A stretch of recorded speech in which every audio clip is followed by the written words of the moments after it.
and events leading up to our entry into the war. Well, what are the causes?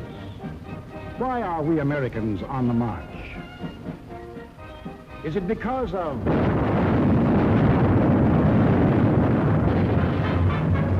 Pearl Harbor? Is that why we are fighting? Or is it because of Britain?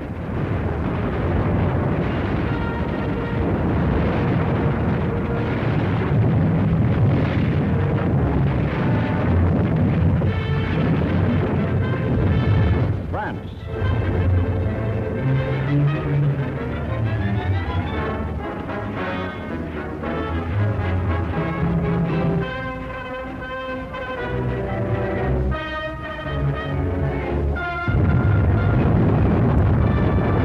China?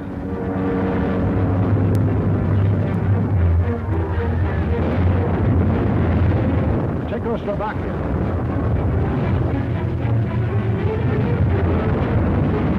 Norway?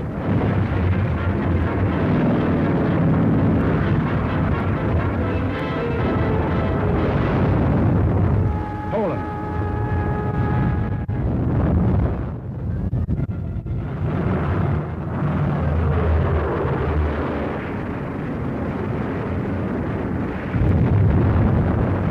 Holland? Greece?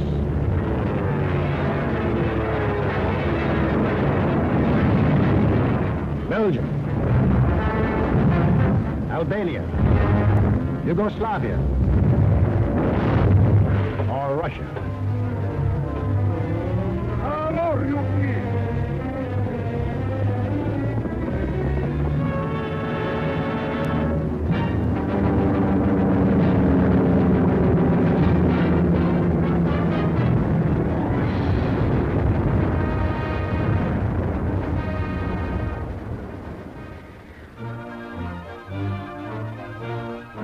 Just what was it made us change our way of living overnight? What turned our resources, our machines, our whole nation into one vast arsenal, producing more and more weapons of war instead of the old materials of peace?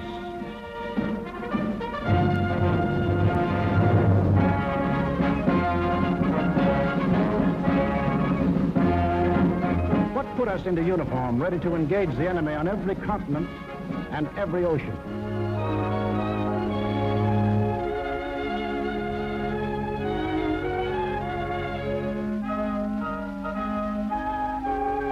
What are these two worlds of which Mr. Wallace spoke? The free and the slave. Let's take the free world first, our world. How did it become free?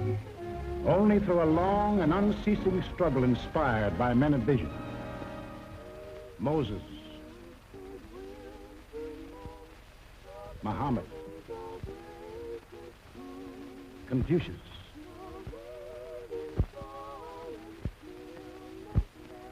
Christ. All believed that in the sight of God, all men were created equal. And from that there developed a spirit among men and nations, which is best expressed in our own Declaration of Freedom. We hold these truths to be selfish, that all men are created equal. It is the cornerstone upon which our nation was built, and the ideal of all the great liberators. Washington, Jefferson, Garibaldi, Lafayette, Kosciuszko, Bolivar, Lincoln. Lighthouses, lighting up a dark and foggy world. That government of the people, by the people, for the people, shall not perish from the earth. Fighting, living, dying. For what? For freedom. That for which men have fought since time began. To be free.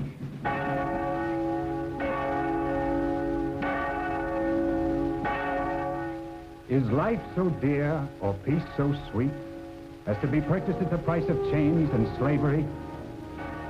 Forbid it, Almighty God. I know not what course others may take, but as for me, Give me liberty, or give me death. But what of this other world? Here, men insisted that progress lay in killing freedom. Here, they were putting out the lighthouses, one by one. Here, the march of history was reversing itself. In Italy, it began when an ambitious rabble-rouser set his followers marching on Rome. The country, like every other country after the last war, was torn by political unrest, hard times, unemployment. Two courses were available to the Italian people. They could solve their problems in a free, democratic way, or they could let someone else do the solving for them. They made the tragic mistake of choosing the second course. They put their trust and faith in this one man. They believed he represented them. Actually, he planned to betray them for the selfish interests of himself and the group back of him, just as he had earlier betrayed those who first supported him. In Germany, another and even more forceful demagogue set his followers marching from the Munich beer hall.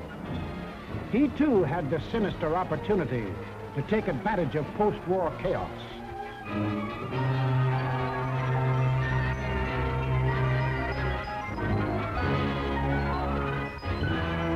But he also had certain distinctive German characteristics to play on. To start with, the Germans have an inborn national love of regimentation and harsh discipline. He could give them that.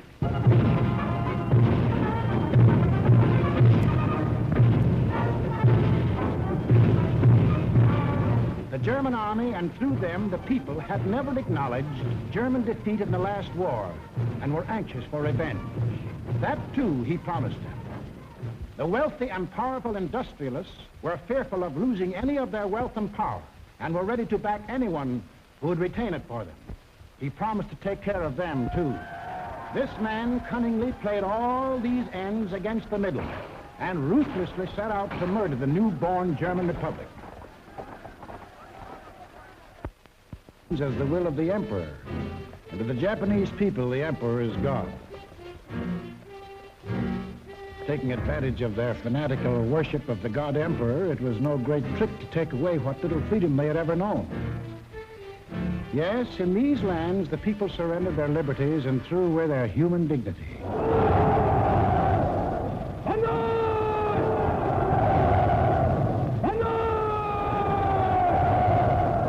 They gave up their rights as individual human beings.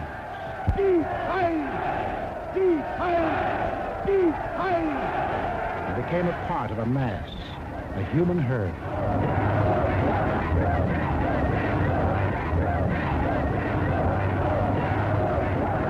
Although these countries were far apart and different in custom and in language, the same poison made them much alike. Each got a new uniform. In Italy, the new bosses wore black shirts. In Germany, the shirts were brown. In Japan, they hid behind the uniform of the army. But really, they belonged to a sinister, secret society. Their symbol was a black dragon. The other fellows had to have a symbol, too. In Germany, a swastika. In Italy, the old Roman symbol of the fascists. In Germany, they called the new order National Socialism, or Nazism. In Italy, they had a shorter word, fascism. In Japan, they had lots of names for it. The new era of enlightenment, the new order in Asia, the co-prosperity sphere. But no matter how you slice it, it was just plain old-fashioned militaristic imperialism. The Japs would get the prosperity, and the others would get the coal. They say trouble always comes in threes. Take a good close look at this trio. Remember these faces. Remember them well. If you ever meet them, don't hesitate. Eine wahrhaftige Weltanschauungspartei sein. Und zweitens, Sie wollten, Herr... Stop thinking and follow me, cried Hitler. I will make you masters of the world. And the people answered, Heil! Heil!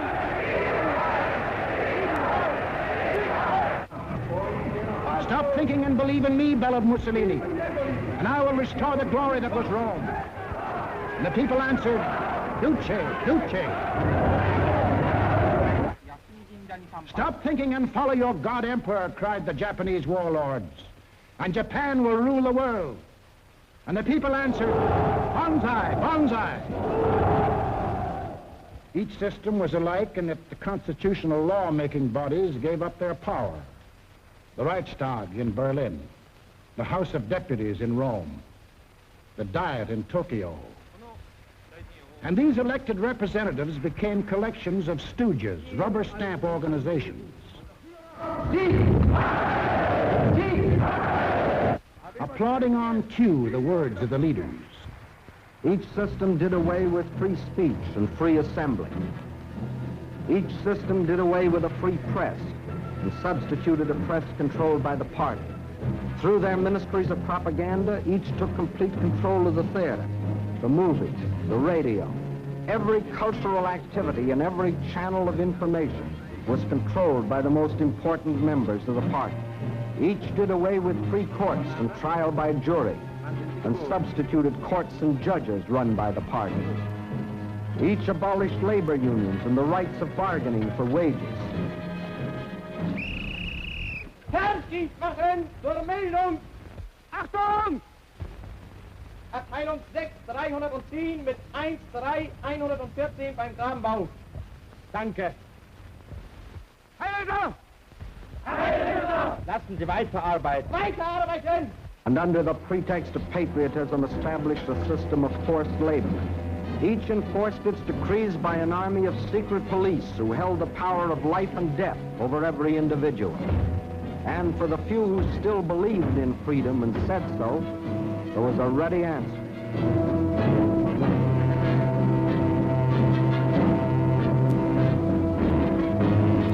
Con una mazza si può imporre silenzio ai più grandi intelletti del mondo. The greatest intellect in the world can be silenced with this. That is an exact translation of the words these black shirts cheer so lustily. Ich sage nur so viel. Wenn ich das Wort Kultur höre, dann greife ich schon nach meinem Revolver. Whenever I hear anyone mention the word culture, the first thing I do is reach for my gun. Yes, they had the answer. The blackjack and the gun.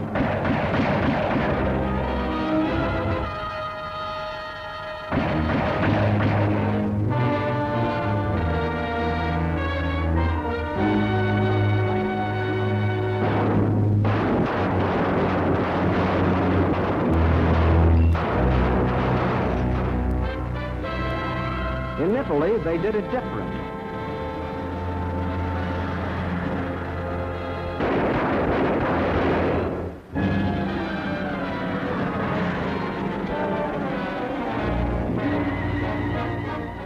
While in Japan,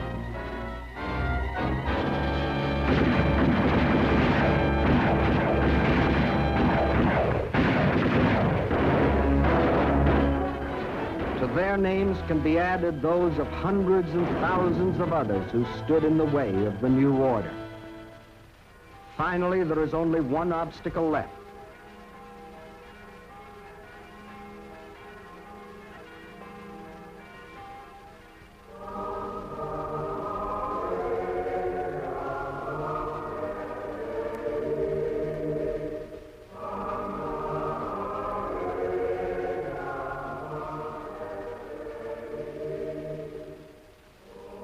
The word of God and the word of Führers cannot be reconciled. Then God must go.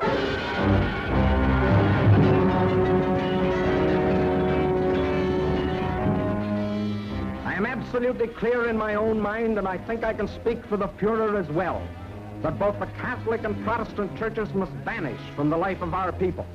Thus spoke Dr. Alfred Rosenberg. And if you have any doubt that he spoke for his Führer, here's what happened.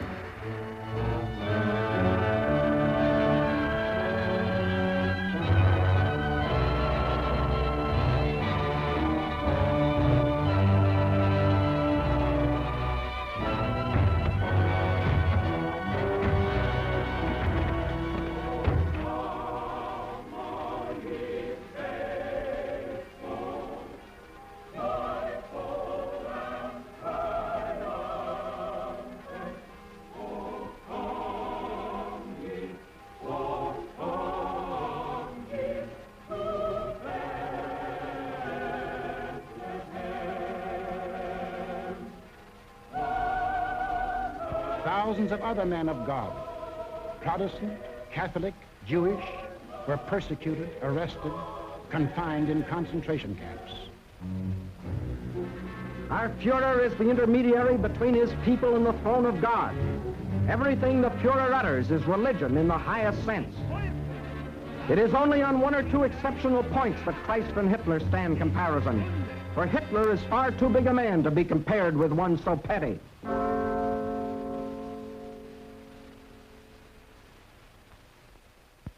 German classrooms. Adolf Hitler ist unser Retter, unser Held, der edelste Führer auf der ganzen Welt. Für Hitler leben wir und wir sterben gerne wir. Für den Führer bis zum Tod, denn er ist unser Gott. Yes, take children from the faith of their fathers and teach them the state is the only church. And the head of the state is the voice of God.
That was the way of life, or better, the way of death, in that other world. Now, what of our world, the democratic world? What did we want? What did we do about it? First of all, we wanted peace and security. And to prove our sincerity, in 1921, we initiated the Washington Disarmament Conference. This resulted in two vitally important treaties.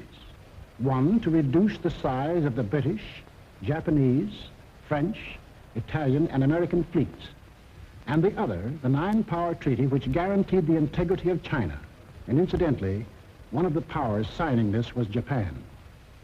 Later on, in 1929, we signed the Kellogg-Briand Pact, which was supposed to abolish war as a means of settling international disputes.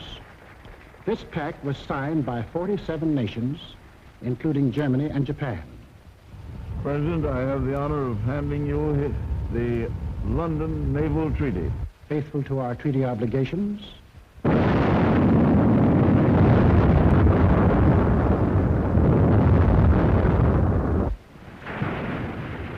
we scrapped more than 60% of our naval tonnage, and our army was reduced to a standing force of 136,000 men, smaller than that maintained by the little state of Romania. We let our hopes for peace become so strong that they grew into a determination not to fight unless directly attacked. We let ourselves be influenced by those who said that we could find security through isolation. The confusion in our way of thinking is apparent in the slice of public opinion as it appeared in Pathé News in 1939.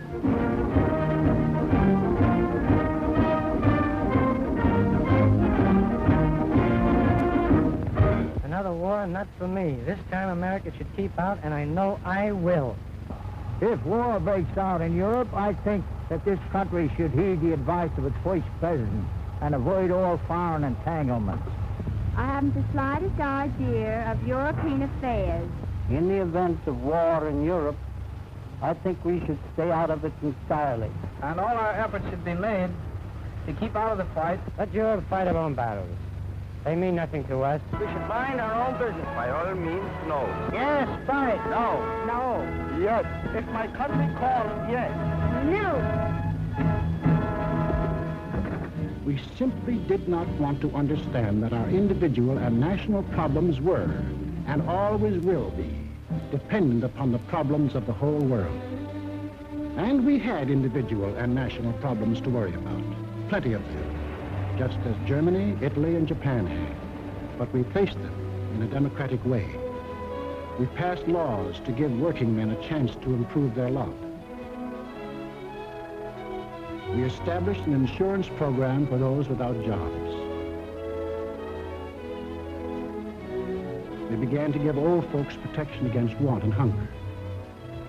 We organized the CCC to provide our young men with healthy and useful employment.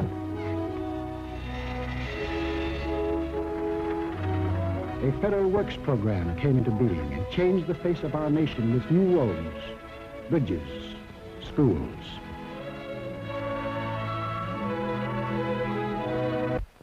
We built great new dams which brought the miracle of electricity to millions of our people. These were some of our accomplishments, but there were others not so creditable. We turned our backs on the League of Nations. We passed the Tariff Act to set a higher wall of isolation around us. We encouraged lawlessness with the farce of prohibition. But in spite of these mistakes, we never had a thought of losing our free institutions. John Q. Public still ran the country. He had his choice of voting for Dewey, Wilkie, Roosevelt, or anybody else. In Germany, they had the choice of voting for Hitler, Hitler, or Hitler.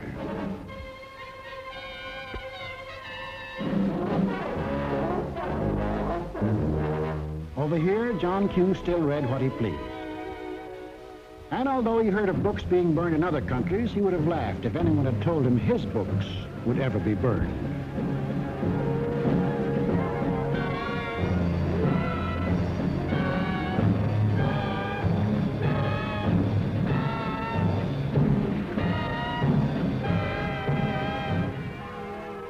And on Sunday, if he felt like it, John Q. went to any church he pleased.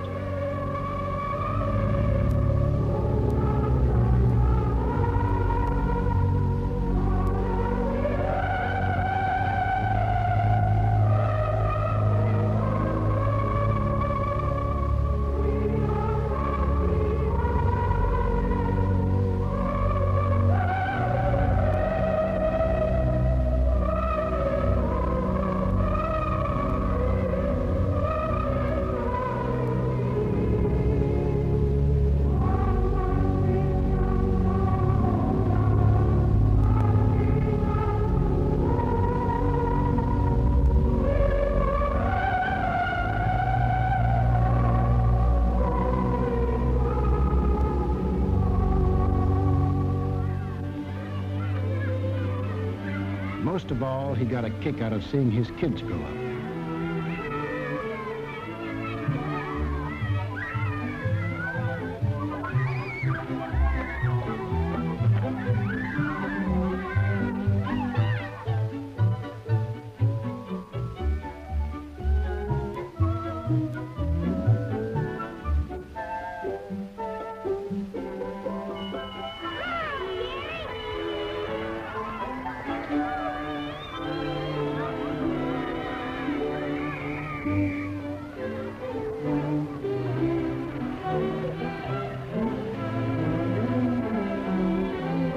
The average American was quite unconscious of the fact that some people had this in mind for the little John Q's.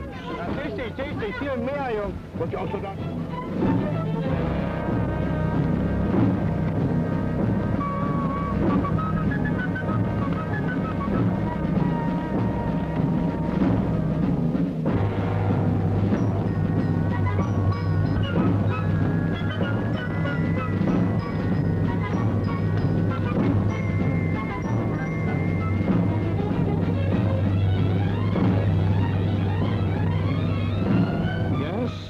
Children were being trained to kill, John Q's kids were giving their pennies to help them have life.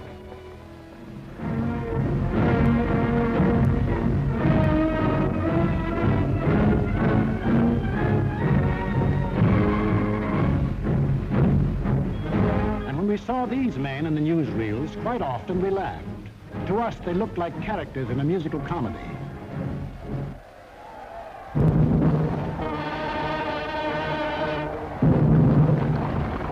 They weren't comic. They weren't funny. They were deadly serious.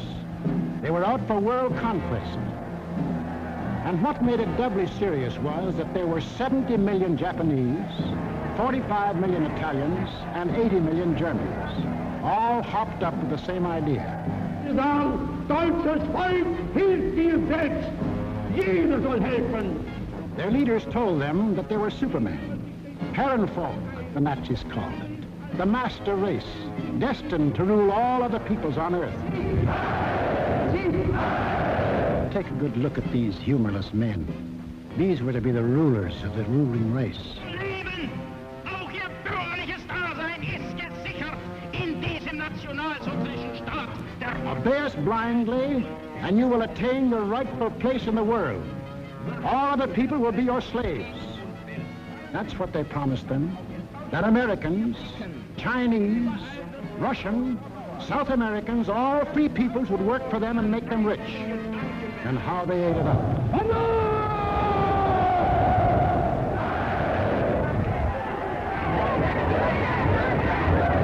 We shall restore the glory that was Rome. Today we rule Germany. Tomorrow the world. The Pacific is ours. It was inevitable that these countries should gang up on us. The little fellow is our pal, Kurosu, who smiled his way into our hearts in December 1941. Here he and his friends are busy carving up the world in advance, staking out their claims. Take a good look at these claims. Here was the Italy that Mussolini took over in 1922. And almost his first act was to tell the Italians they were the rightful owners of Corsica, Nice, Savoia, Albania, Tunisia, Ethiopia, and a land corridor linking it with Libya. Later on, he had an even bigger dream. The old Roman Empire as it existed nearly 2,000 years ago, to dominate all the lands adjoining the Mediterranean. Mare Nostrum. Our sea, they called it, just as the ancient Romans did. As for the Japanese, they had some ambitions too. By 1920, they had grabbed off Formosa, Korea, and the southern half of the island of Sakhalin. Then Baron Gishi Tanaka, the prime minister, carefully set down Japanese aims in a document called the Tanaka Memorial. It was presented to the emperor July 25th, 1927.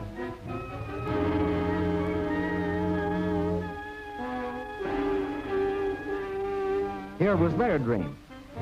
Manchuria for raw materials, China for manpower, Then a triumphant march through Indochina, Siam, Burma, India, the East Indies, and on through Australia and New Zealand. And in the north, all they claimed was that part of Russia east of Lake Baikal.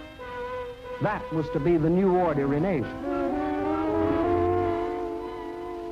Then the Japs would move eastward to crush the United States and really start their co-prosperity sphere. Now take a look at the bite the Nazis reserved for themselves. Here's the Germany Hitler walked into, and here's what he wanted. First, Europe under his complete political or economic control, leaving Mussolini a share of the loot if he behaved himself. Then the drive to the east, through the rich oil lands of Iran and Iraq, into India. Another push south through Africa. Then from Dakar, jump off to meet the honorary Aryans who were to move in on South America through the Pacific. At the same time, start across from the Scandinavian countries to hook up with his buck-toothed pals coming over from Siberia to join in the conquest of the United States. There it is, gents. All they left us was Shangri-La. And they'd claim that, too, if they knew where it was. If they had a chance, listen.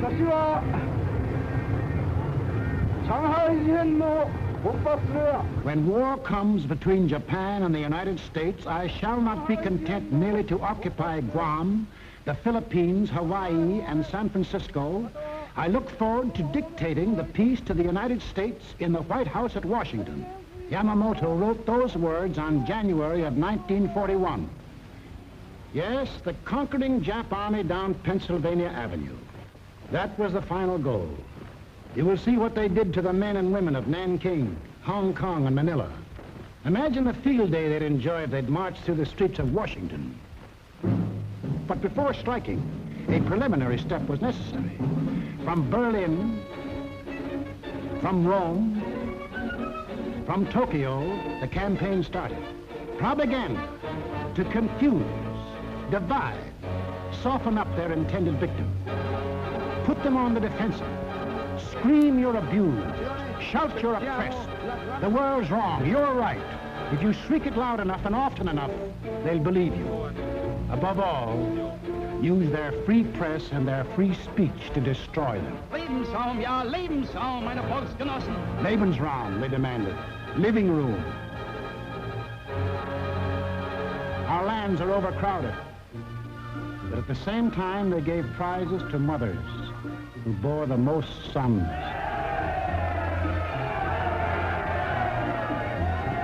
They brought together large groups of young men and young girls for human breeding.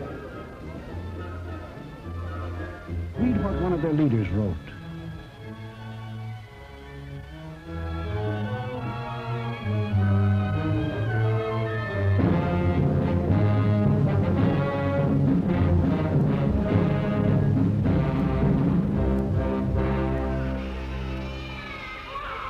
Of course, the children from this assembly line belong to the state to be scientifically trained for conquest.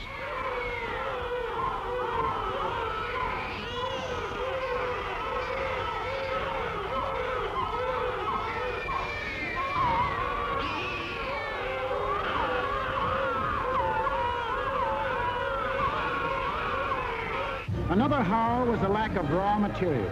They claimed they were the have-nots and we were the haves. But out of this supposed lack, they built up the greatest war machines the world has ever known. These are the published figures from the German military budget. Actually, between 1933 and 1939, Hitler's program of rearmament cost more than $80 billion. The Nazis alone assembled a striking force of 30 panzer divisions, 70 motorized divisions, 140 infantry divisions, plus the Luftwaffe, the world's largest air force. And they had no raw materials. Think of the bread, the automobiles, the good things of life that the German, Italian, Japanese leaders might have given their people if they had spent this money for peace instead of war. You know what billions we are now spending to match their military force? No. No, these arguments were all smokescreens. When war came, the democracies proved to be the have-nots, and our enemies, the haves. And when war came, where did it come?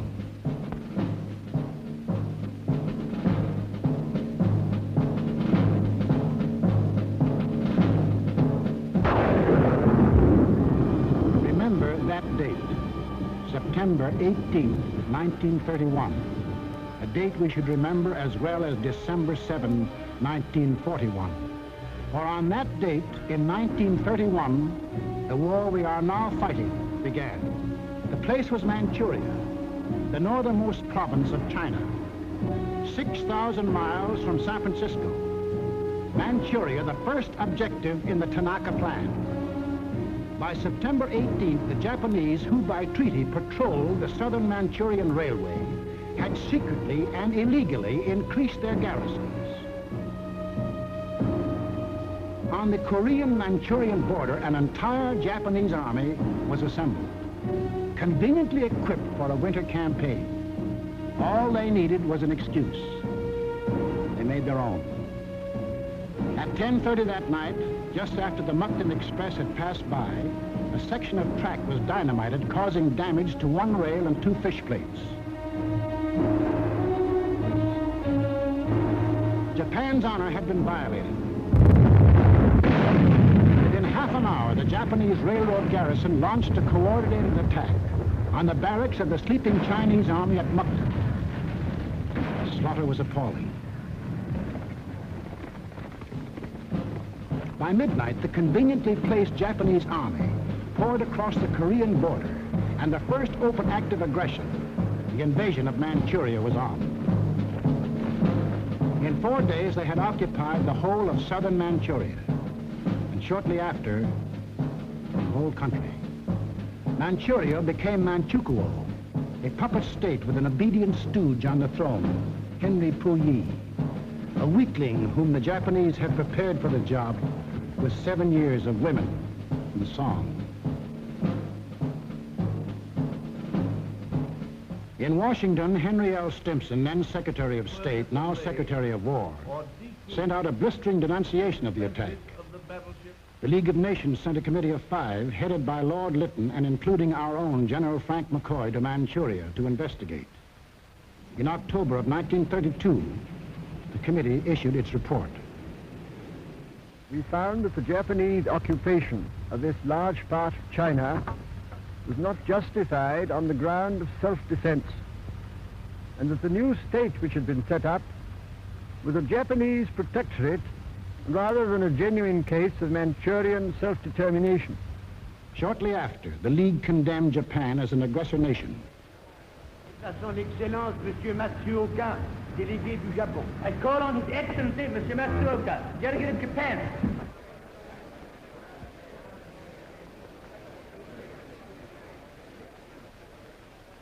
It is a matter of common knowledge that Japan's policy is fundamentally inspired by a genuine desire to guarantee peace in the Far East and to contribute to the maintenance of peace throughout the world. Japan, however, finds it impossible to accept the report adopted by the Assembly. In answer, the Japanese delegates, knowing there were no guns behind this condemnation, smiled, took up their briefcases, marched out of the League. Northern Manchuria was dead. Collective security was dead. The green light had been given the aggressors. We and the rest of the world knew that these aggressors should be stopped and punished. But we were unwilling to make the necessary sacrifices to back up that opinion. It was impossible to convince a farm boy in Iowa, or a driver of a London bus, or a waiter in a Paris cafe that he should go to war because of a mud hut in Manchuria.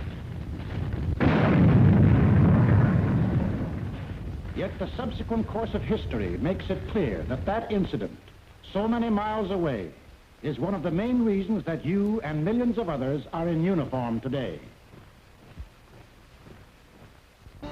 Japs had Manchuria. Phase number 1 of the Tanaka Plan was completed. Phase number 2, the conquest of China. In 1932, without warning, the Japs attacked the Chinese city of Shanghai.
Here they met such stubborn resistance that they had to pour more than 75,000 troops into the local battle before capturing the city. This resistance made them decide to shift their campaign to the north, and in 1933 they added the province of Yehol to Manchuria. Yes, the Japs launched the second phase of the Tanaka Plan, but they had yet to finish it. A united nation stands against them. Under the inspired leadership of General Chiang Kai-shek, the Chinese people fought and still fight on.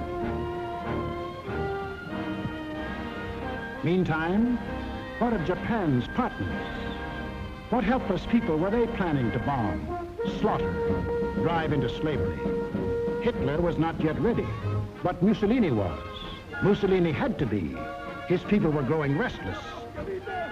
Fascism hadn't produced the heaven on earth that he had promised them. So he pulled the old trick of launching a foreign war to divert attention from troubles at home. So Mussolini beat his chest like Tarzan and looked around for a worthy foe. He found one, Ethiopia. A good country for the beginning of a glorious empire. Its army had no machine guns. Its army had no tanks. Its army did have an air force. Exactly one old airplane. One airplane against a nation which had developed a new theory of total air war. Of the blitz which would wipe out cities, destroy civilians, men, woman, and child. In October of 1935, following the Japanese example, an incident was provoked at the little settlement of Wall near the border of Ethiopia and Italian Somaliland. Italy's honor had been violated. Refusing any arbitration, Mussolini moved the whole might of his army through the Suez Canal to overrun the undefended country. Ethiopia's emperor, Haile Selassie, appeared before the League of Nations.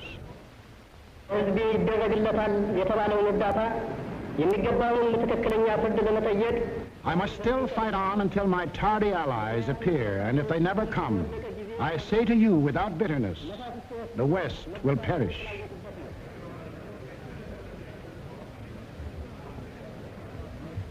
Members of the League half-heartedly stopped trading with Italy, but refused the only thing that will stop any aggressor, force. Ethiopia was left to herself. Native leaders came to pledge their allegiance.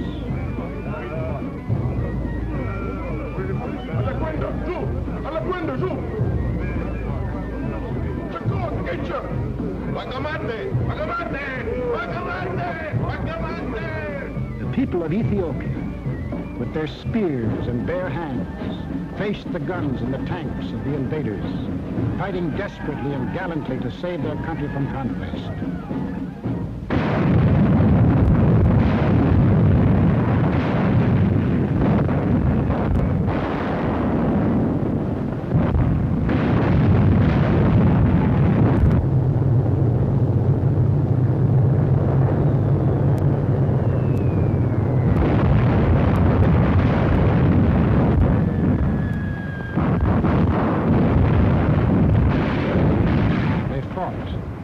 And they died.